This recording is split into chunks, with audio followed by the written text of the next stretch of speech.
Hey folks, and welcome to another episode of the Leadership Tales podcast. Today I'm joined by Brad Shorkend. Now, Brad and I go way back, South African-based consultant who introduced me to Experience Point, design thinking. He was working on an incubator, which we'll talk about today at that time. What's interesting about this conversation you're going to listen to is how many other threads there are in terms of the linkage from myself and Brad through to the Biz Group and Hazel and the work there, to Liz Wiseman, Multipliers, brilliant book, brilliant work and thinking, and through to lifestyle and how he's thinking about his life now, intentionality around that, and his book and his work on the workplace, which again is so relevant now today. And again, some of the stories that we go into here could have spent many hours talking in depth about his work and his experience in there. So looking forward to hearing what you think. Here's Brad Shorkend.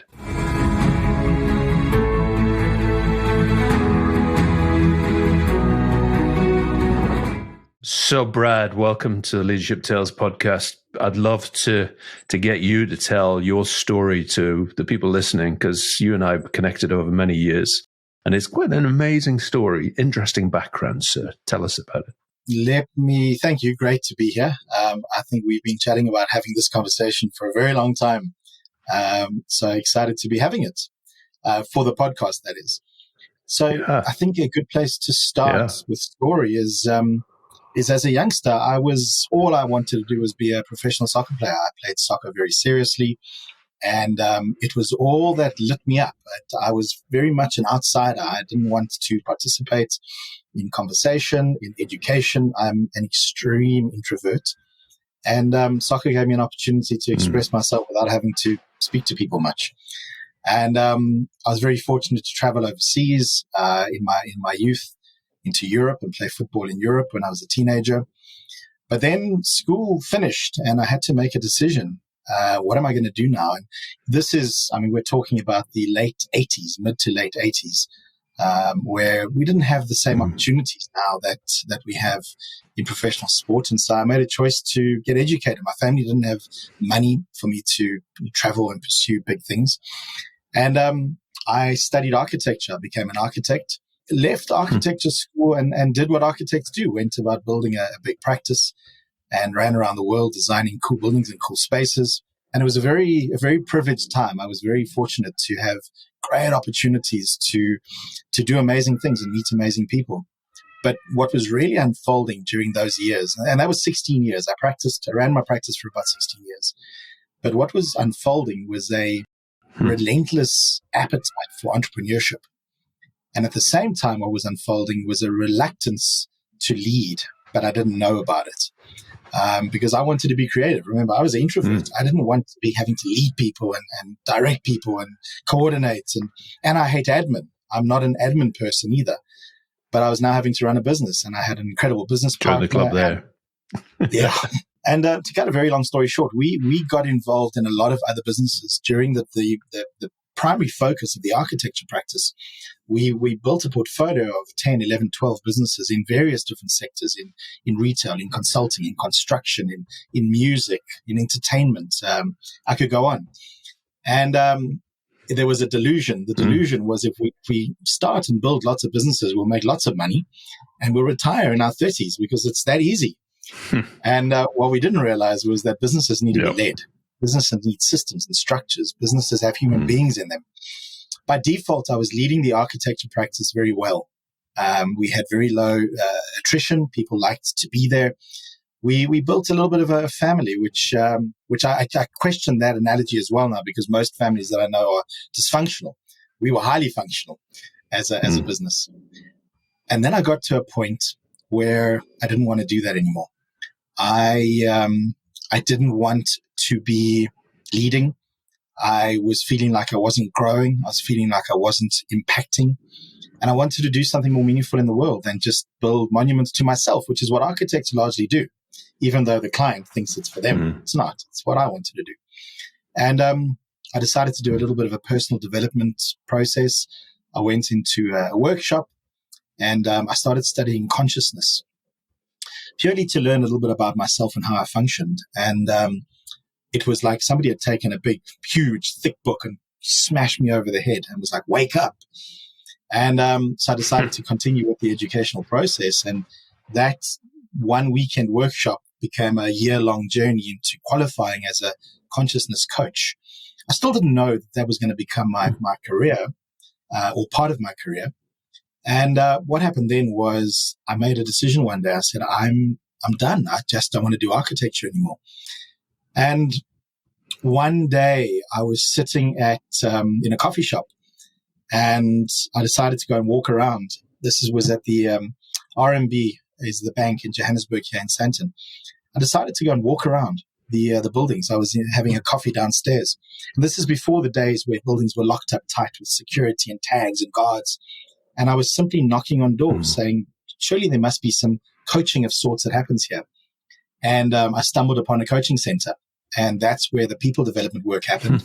The person who ran the center, her name is Lisa, she liked my profile. She liked the fact that I wasn't conventional. I hadn't come from a corporate environment. I was this ferocious entrepreneur, and I had done different things, and I had a little bit of an attitude that might have resonated with their leaders. And she gave me a chance. And I started working with a couple of their leaders, and that was a pivotal moment. I do a talk that I call moments in time. There are moments in time in our lives where we're not taking a detour. We are literally being turned in a different direction completely. And this was a moment in time for me because with the work I was doing with the bank, I got introduced into various other areas of focus that I didn't have any awareness of prior to this. One of the leaders that I was coaching asked me to sit and observe a session with her and her team, which was a design thinking workshop. Now, you know where that landed me up. I started knocking down the door of the guy. We met. His name is James, who was delivering this workshop. And I said to him, how do I get my hands on this? And he was like, no, everybody wants it. I'm the only guy who does it. I've got the license. And he was just really quite irritated because everybody was hassling him. But I don't know how to give up easily. And so I kept on banging down his door. And then I received an email from a company in Dubai, the Biz Group, inviting me to go and do a facilitation training. And I said to them, well, what is this? And they said, talk to James. And James had referred me on to Experience Point as a potential facilitation partner. And I said to him, well, cool, what's this going to cost me? And this was an interesting moment. He said, nothing other than your plane ticket. I have to pay for you. He said, the rule there is if I want to refer you, I've got to back you. And that was an interesting moment. I learned so much in that moment about taking a chance on somebody, and he was prepared to take a chance. And we've had an incredible work. We still, to this day, we still work together. We collaborate, we brainstorm, we partner on projects. I went off to Dubai, and this is where my world expanded massively because the training into design thinking, the exposure to an incredible global organization like the Biz Group and Experience Point were profound learning moments and relationships to have in terms of just the value people can bring into your world. And then another critical moment, while I was in Dubai, they gave me a book to read overnight, which is called Multipliers. And they said to me, what do you think of this? We're thinking of bringing this into our suite of products. And I read it through the night. And I felt like, again, like somebody had bashed me over the head with this book. Because I thought, wow, if I had just known some of this while I was leading, I would have been a very different leader. And the experience the people I was working with would have had would be very different. And that's where it all just started, really. It was Multipliers then became a significant part of my world. I got to work on occasion closely with Liz Wiseman, who's the author, and spend time with her, having my brain, picking her brain. And over dinner in Joburg a few years back, Liz actually said to me, you do know that you've facilitated more Multipliers training than anybody else in the world, even me. She said, you've taught more people than I have at that point, which was quite amazing. And I've run around all over the world teaching this, which has been incredible.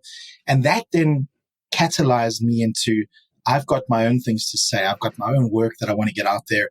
The work that Liz had created is so brilliant in terms of the behaviors that we demonstrate and that we display in our leadership environments. But what got my attention is what about the environment? And that's when I decided to do research into the environment that creates whether we are going to be able to or not lead like Multipliers or make it easy or difficult.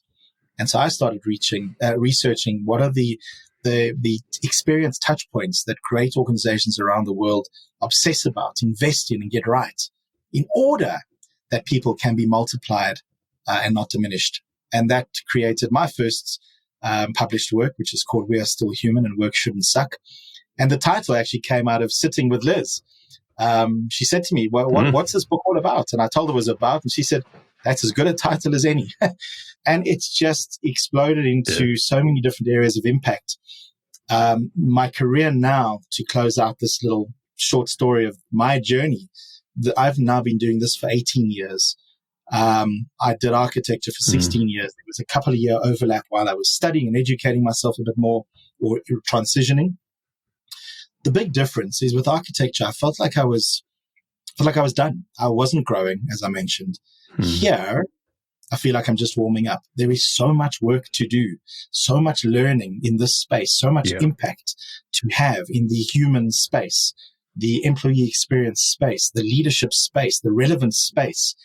And the world that we're in now there's so much that's gone on that's created cracks and opportunities and gaps for even more impact for the likes of ourselves, the work we do. I've had opportunity through this journey to become faculty at leading global business schools at Duke, which is one of the number one business school in the world, and at Gibbs, which is number one in Africa, and work with academics and supremely smart people. And this is why I feel like my journey is just beginning in this space. I'm still a relentless entrepreneur.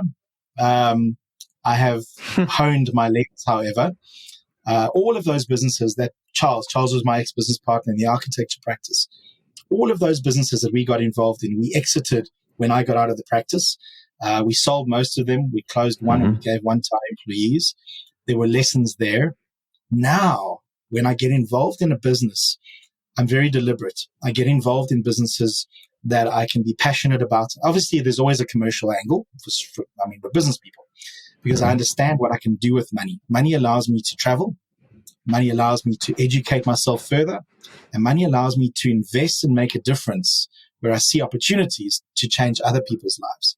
I'm not a material person. I don't buy stuff. I'm not a collector of shoes and jackets and watches and technologies. I rather collect experiences, and I rather choose to make a difference.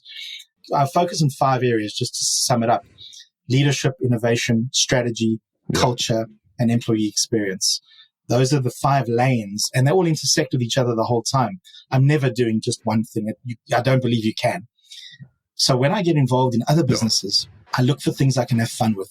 So property at the moment, I'm dabbling with a property idea.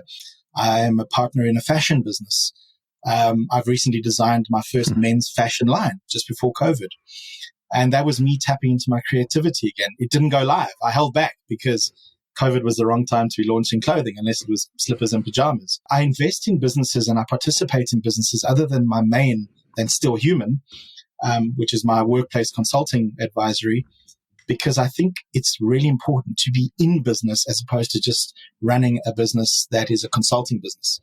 By being in other businesses, by being in the fashion industry, by being in property, by being in co-working and some of the others, I'm looking at maybe a food opportunity. I get to have a very different perspective from just being a coach, speaker, facilitator. And that is one of the things that my clients love about me, is that we think business, not coach and coachee. Well, that's the feedback I get. I believe that's what they love. I've run out of oxygen. That's my intro. And that's another a place I want to go, because I want to talk about your treks into the mountains, but we'll come to that in a second. I want to draw some red threads through here. So, I didn't realize that you'd worked with Hazel Biz Group, so I didn't know that was a connection. I knew the experience point. It's fascinating when you do these conversations. You might have had a relationship with somebody for ages, but then you don't realize what else is in there. I didn't know the Liz Wiseman connection, because again, multipliers, for those who don't know, Liz Wiseman's book is about multipliers, diminishers. That had a profound effect on me. I think it's one of the works I would keep going back to in what I do. And again, talking to Hazel the other day, and she's still meeting with Liz and working with her. So I think there's some work in there. I think there's also some other things that come through in this consistently. One is practice leader. So actually doing the business stuff so that you can share with leaders what you've done is a link that we have. And I love that. But I want to come back into the deeper work on you because, one, for those listening who are saying, what the hell is a consciousness coach? Yeah. Just talk to me a bit about the consciousness coach piece, because that's quite critical to the understanding of you. Colin, I like how you framed that as the deeper work on you. So there's a confusion. People think that you go off and study different types of coaching. You study to become a business coach. You study to be a relationship coach. And there are specialist lanes that people can go down.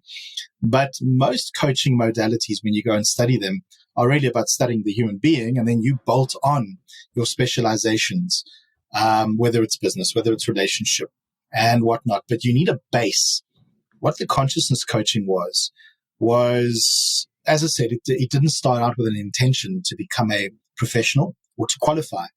It was something that I came across, and the first 3 modules, you don't do coaching at all. You do a deeper dive into you, into your ego, into your identity, into the things that make us tick, and understanding how we are showing up in the world as human beings. It gets deeply emotional. In the process, they peel away layers of trauma, layers of stuff that we carry around with us in our lives that become our conditioning, they become our triggers, they become our habits. They live us, and they are who we are and who we show up as. And what was really profound about this process was I went into it not knowing what I was getting into. Just somebody said to me, hey, go do this. I thought, you know what? I've never done anything like this in my life before. Let me see. And I went in with an open mind, fortunately, because it created the space for me to travel a through journey. But the work, in a nutshell, what consciousness coaching is it's about waking up. Because most people are walking around through their lives like zombies, completely fast asleep on autopilot, doing the same things over and over again, because we live in patterns. Our lives are cyclical. We wake up in the morning and go through the cycle of the day. For people who have families, the cycle looks a certain way. For people who don't have families, the cycle looks a certain way. That's one of the things that I love about my life. I'm not cyclical deliberately. I've deliberately created variety of where I am, who I'm with, what I'm doing, because I believe that energy is what's facilitating constant growth and is keeping me entertained as well in my life, which is important. So consciousness is that wake-up call as to these are the things you do that get in the way of your well-being, your happiness, your success, your relationships, and other people's. And this is how you're showing up in the world. And it's complex. It's definitely not just this is what you do, fix it at all. Because we hold on to the things we know. It's very dangerous and risky and scary to explore maybe doing something different. But the point of that entire process was to learn to experiment and try other things with no attachment to an outcome. And when I got more deeply into this, I realized, well, hold on, I can use this in other ways. And that's why I took that walk that one day. I thought, I understand consciousness now. I can apply this in different environments. And I do. I mean, I weave it now into innovation environments. I weave it into I weave it everywhere. And it was the first qualification that I did that started this trajectory of many, many, many other qualifications, because there's so much incredible knowledge out there. But consciousness, catching a wake up, and choosing to do the work to stay more awake and to become more and more awake. Understanding we default back all the time. So the less we can slip into unconsciousness, the more control and influence we have over our lives.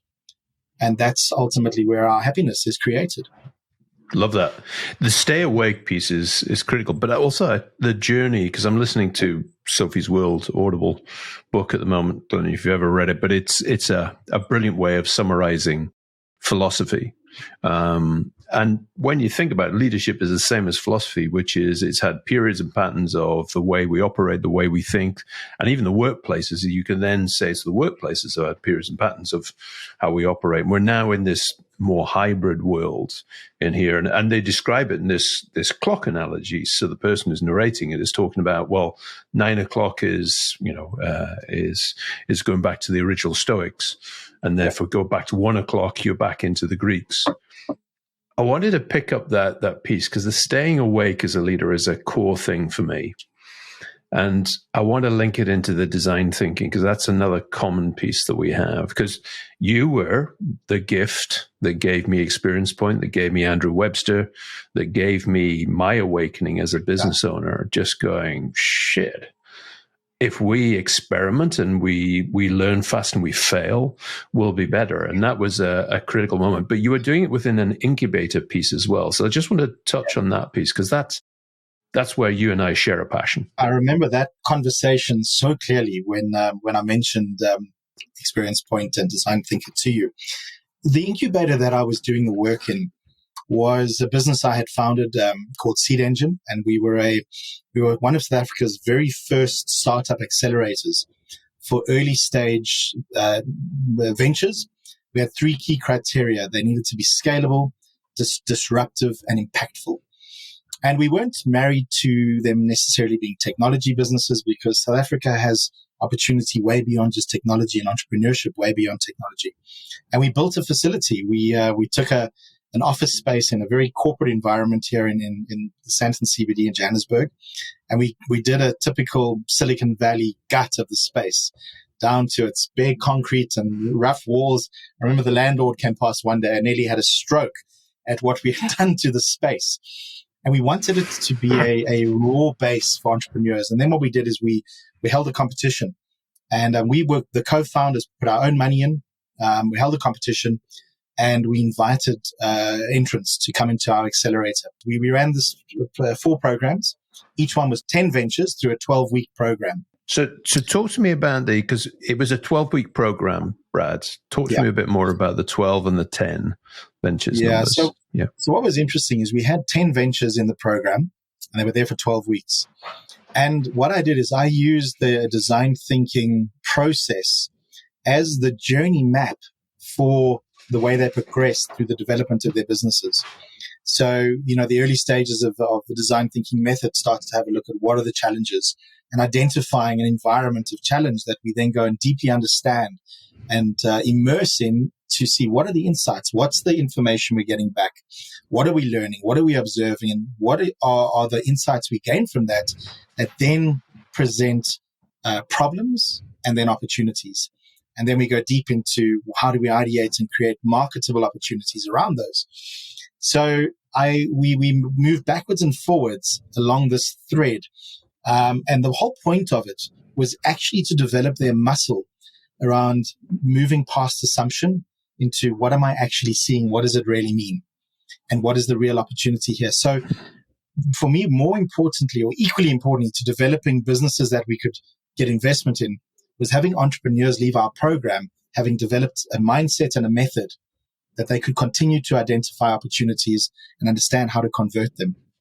And then we did a lot of work using, again, design thinking principle and practice in how they prepared their pitches, because it works the same way in how you build a presentation. So it was really important that they could leave there with the ability to position an idea well for investment. And this empathy-based, human-centered based methodology has traveled with me in everything that I do. It's the grounding for every program I build, whether I'm teaching design thinking or not, doesn't matter. It's the way that I approach, the way I build things, and the way that I guide people to think. What was really interesting about that program was that many of those businesses are still in existence. They got investment. They thrived. We exited the business. We had a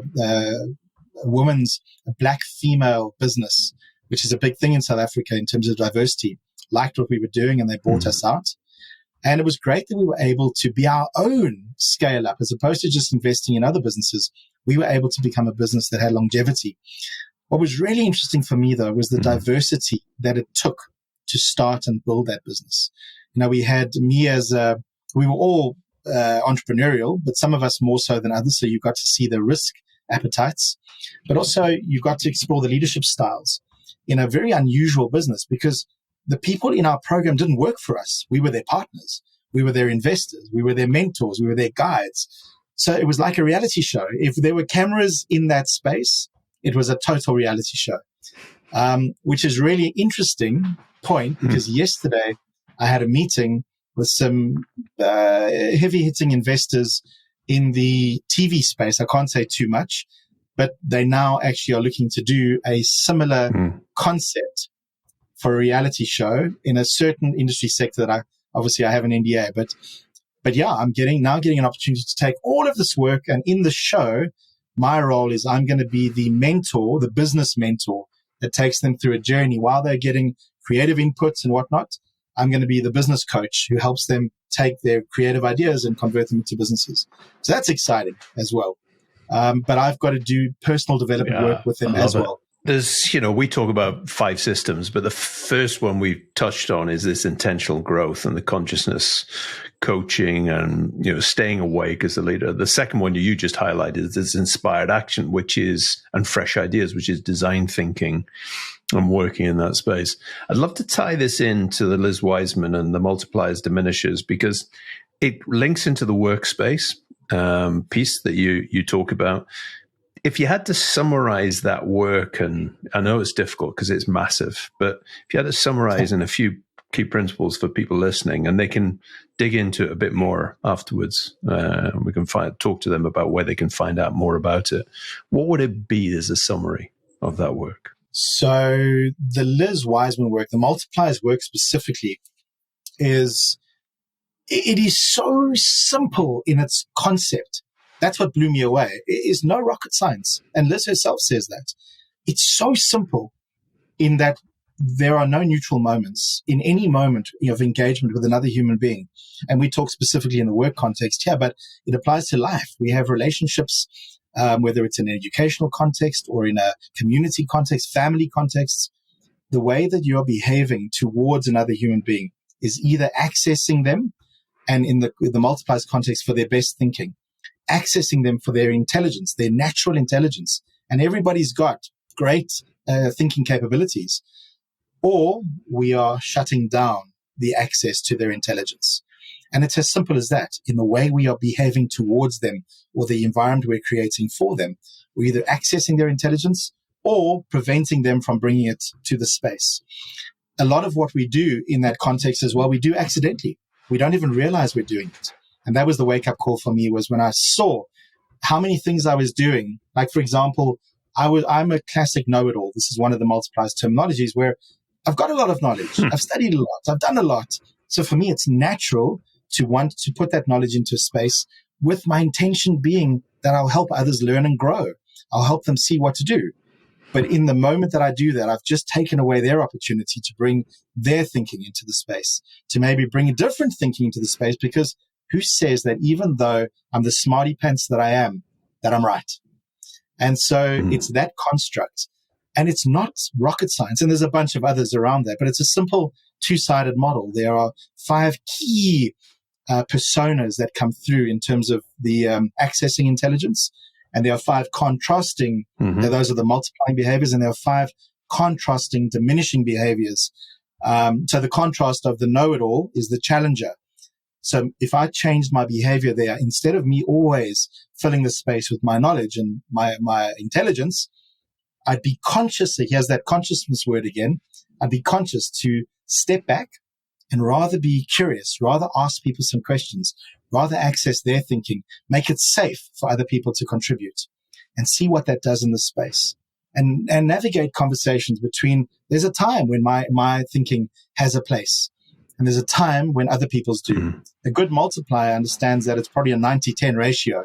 Other people's thinking much more than my own, unless mine really belongs. So when you start to identify that this is how we might be behaving, and every single one of us is a multiplier, and every single one of us is a diminisher, it's just a case of when and with what intensity. We can then start to do some work around the shifts that we might choose intentionally in our behaviors. And that was what sparked for me stimulated my own book and my own research, because what I realized was I was working in organizations all over the world. I mean, I've traveled extensively teaching multipliers, and leaders love the work. They usually look upwards and go, have you done this work with my leader? Because I don't get led this way.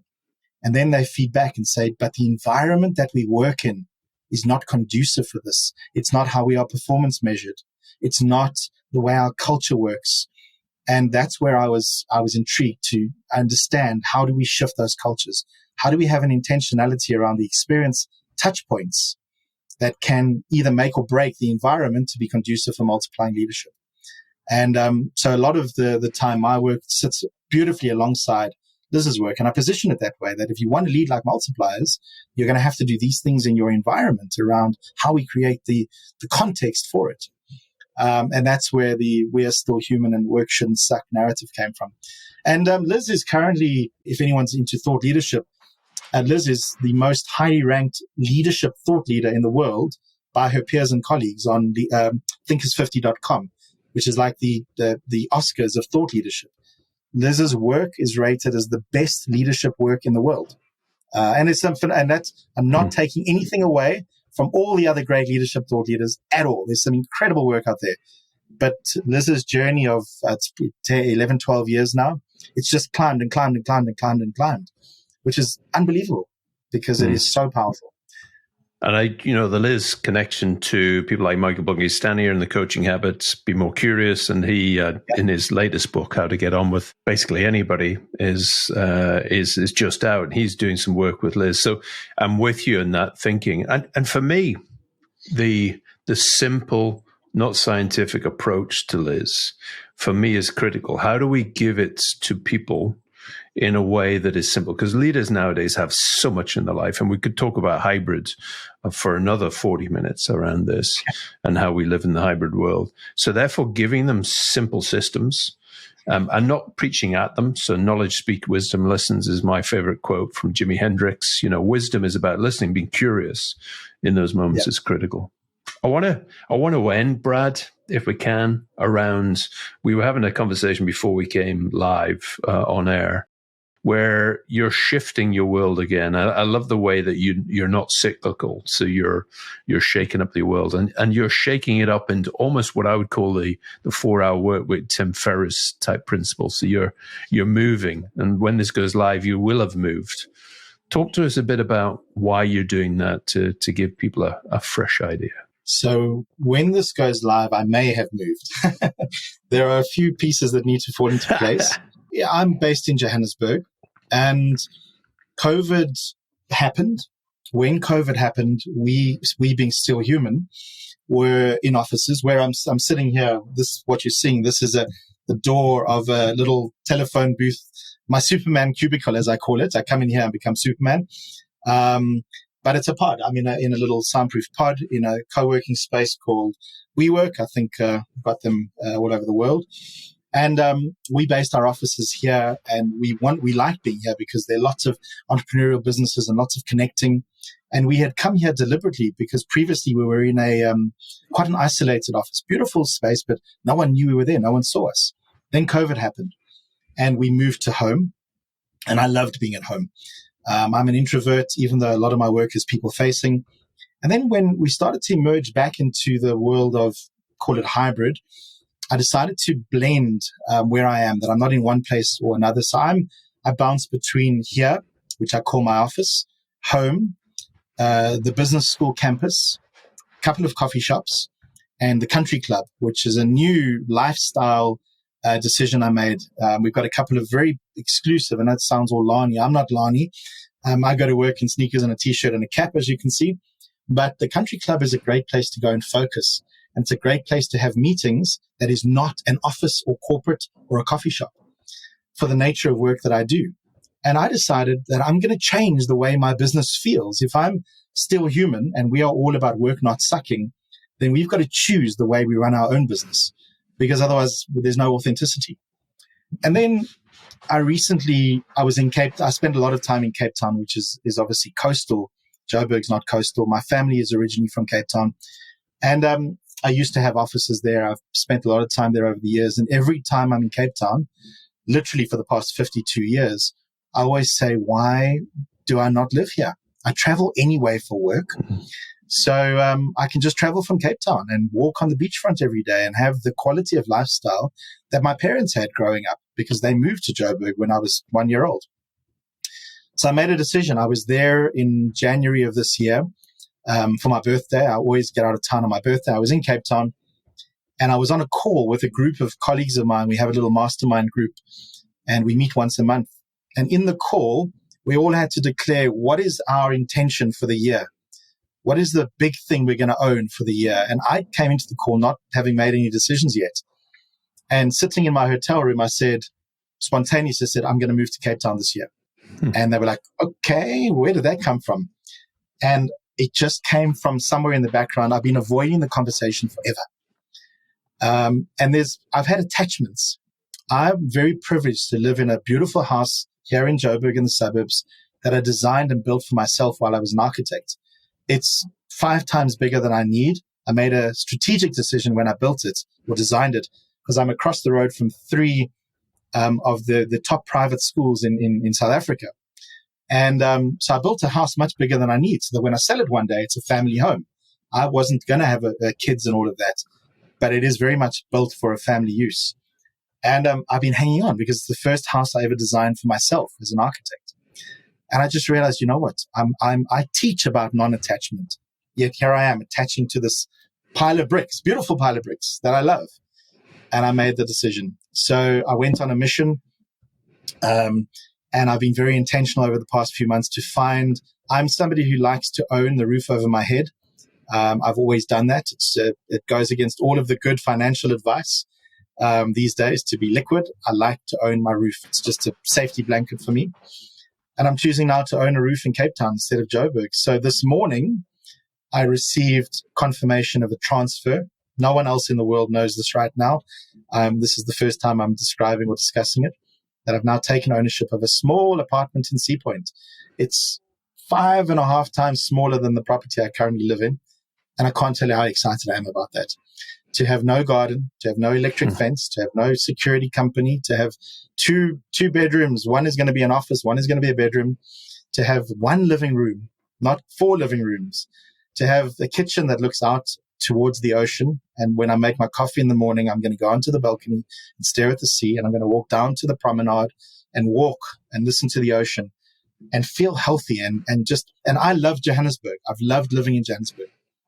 But I feel like now I'm decluttering, I'm downsizing, and I'm choosing life before business. I have not decided. I don't know how my business is going to work when I move. I'm going to work it out. I chose to focus on life first before business. And I'll work it out. So now, and it's just, I'll tell you how synchronous the world is, or how the synchronicity is. This morning, I took ownership of this property in Cape Town. On my way to this call with you, Colin, I received a phone call from an estate agent to ask me a question about the property next door to me, because it's sitting empty currently, and she had some questions. She wanted to know, do I want to buy it? Because she knows I was an architect, and might I want to knock the wall down and expand my property size? So she's been clever. Talk to the neighbors first. But I mean, it was profound, the timing. This was 4 hours after I received confirmation that I now own a property in Cape Town. So I said to her, no, in fact, maybe you want to sell my property as well. And just the synchronicity was profound. So that's a announcement to the world that I'm changing all of this. So anybody who's looking to buy property in Johannesburg and a really good suburb across the road from the schools, I'm selling one. Hopefully by the time this podcast goes live, that property will be sold. Yeah. And anybody who's looking for leadership, innovation, strategy, culture, employee experience, facilitation, speaking, coaching in Cape Town or anywhere in the world, but Cape Town is where I'm going to be. So that's the first, my first marketing pitch into the Cape Town market. I'd love that. That seems a good place to start to wrap up. So if people want to find you, Brad, about your business, coaching, consulting, design thinking, where would they find you? Best place to do that, Colin, is to go to my website. It's www.stillhuman.co.za. And there's a little bit of personal information as well. I have a personal site. If they go to www.bradshorkend.com. So stillhuman.co.za or bradshorkend.com. And I'm also easy to find on LinkedIn, Brad Shorkend. And very happy to have conversations, to have cups of coffee, to have Zoom calls, and just to talk. Because for me, I'm obsessed with the fact that work shouldn't suck. Still Human is now also moving in the road of down the road of hybrid human, because I very much believe we need to wake up in terms of hybrid. I work with a lot of big organizations who have enforced the back to work 5-day week. And I'm not convinced that's a winning strategy. And I have a lot of provocative thoughts around that. So happy to chat it through with anybody who wants to talk. Amazing. I love our synchronous relationship, from you introducing me to Experience Point, to you knowing Hazel, to Liz Wiseman, to our conversations, to now with me even thinking about my life and where I want to do, what I wanted to be, and where I want to live that life. It's always that we seem to live in parallels as we go. So, Brad, brilliant to talk to you. We're going to end with 3 questions I always end with. Fascinated to hear your answers on this. So, from that amazing journey, and we never got to the mountains that we said we might get to, but if you had to pick one small leadership moment, or one small moment that shaped your leadership, what would it be? There are many, many, many stories, but one that stands out for me, because this was before I even knew what multipliers was, but or what work not sucking was as a concept. I was on a building site in my days as an architect. We used to do a lot of retail work, and we were building a big hairdressing salon. Now, when I say big, I'm talking about, this is 16 years ago, and this salon in South African currency was a 2.5 million rand salon. It was humongous. It was a massive investment. And there was a moment where I walked onto the site, and I had designed all of these very elegant, curvy bulkheads in the ceiling. Difficult to build, but when they were finished, it was they called it architectural porn, was what the builder said. Like, that's architectural porn.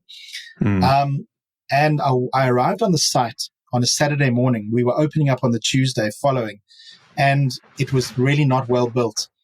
And I was under so much pressure because it was a new shopping center opening. The penalties on us were significant.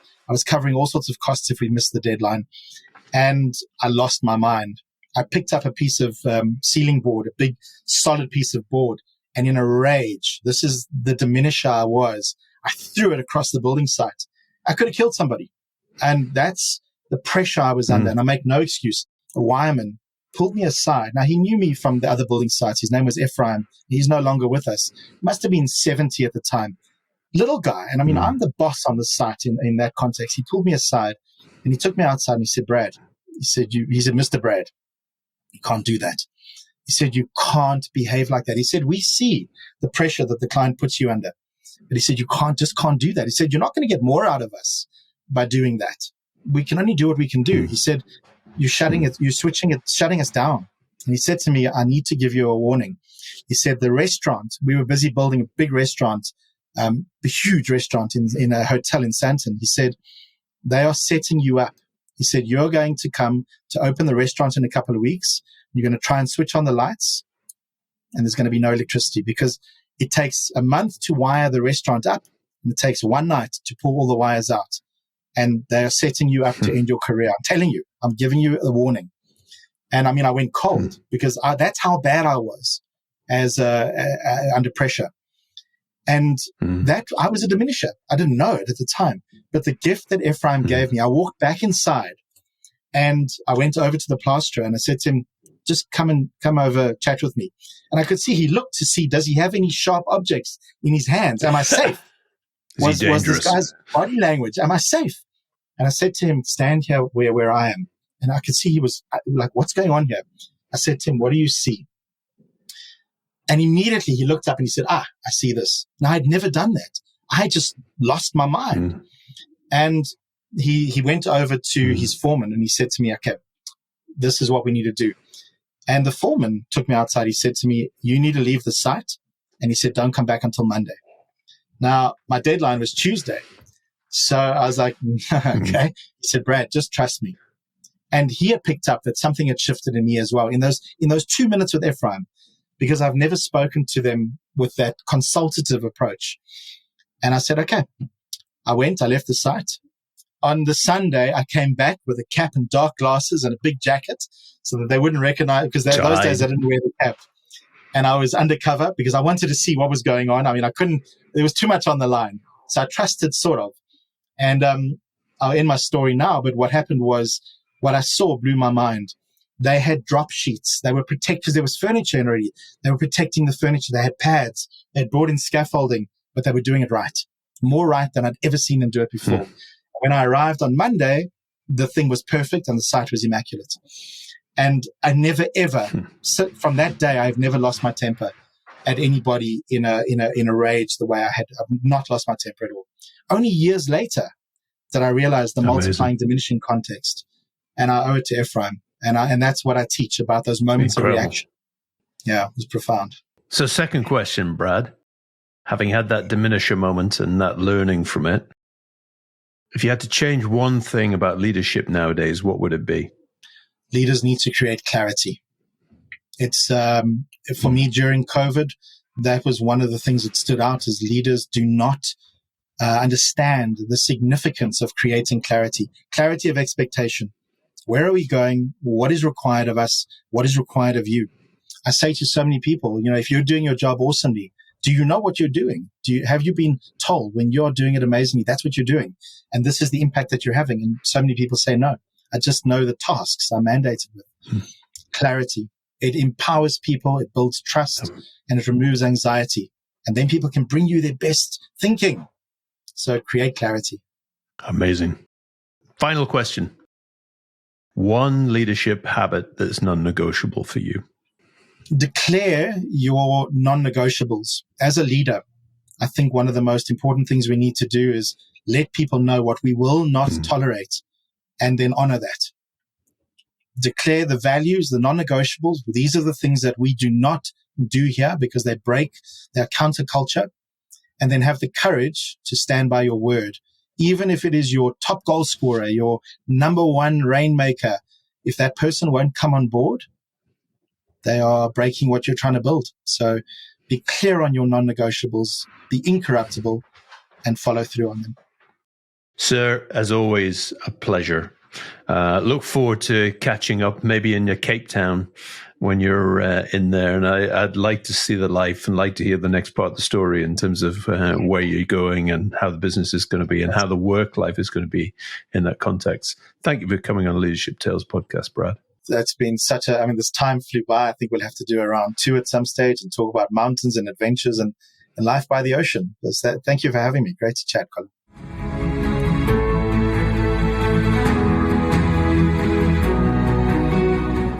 So that was Brad. Amazing conversation. A couple of things that really resonate to me. One is this staying awake piece from the consciousness coaching. It is something that I'm aware of in myself, my meditation, my daily practices, is this ability to stay present, stay aware of the voices that are in our heads, and therefore some of the habits that get in the way of relationships or get in the way of being a good business leader. That come in there. So that staying awake piece is critical. I think the second bit for me is about the experience point and therefore the design thinking, the experimentation, and being intentional about the non-cyclical role. And I think a lot of us are getting to the point where our life becomes routine with work, with Zoom calls, and this non-cyclical freshness that you can start to build into your life is important. And again, when people say, I can't, I'm forced by meetings, it is amazing how you can start to shift some of those habits, whether it's the length of meetings, the number of meetings, the places of meetings, shifting them into the channels you have them are so important for us to keep our mind and our lives fresh. And then I think there's the life balance, not work-life balance, but this life balance and about the choices. And again, Brad's choice to move to Cape Town and to start to work in much more of a lock-up, turn the key, apartment, make a move, go off, go explore, be close with the WeWorks work and the space that he goes to be closer to clients. And then the choices of the other places where he does his work.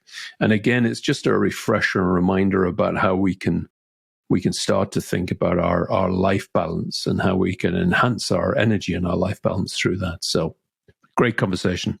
Thank you to Brad. And I look forward to welcoming you on another episode of the Leadership Tales podcast very shortly.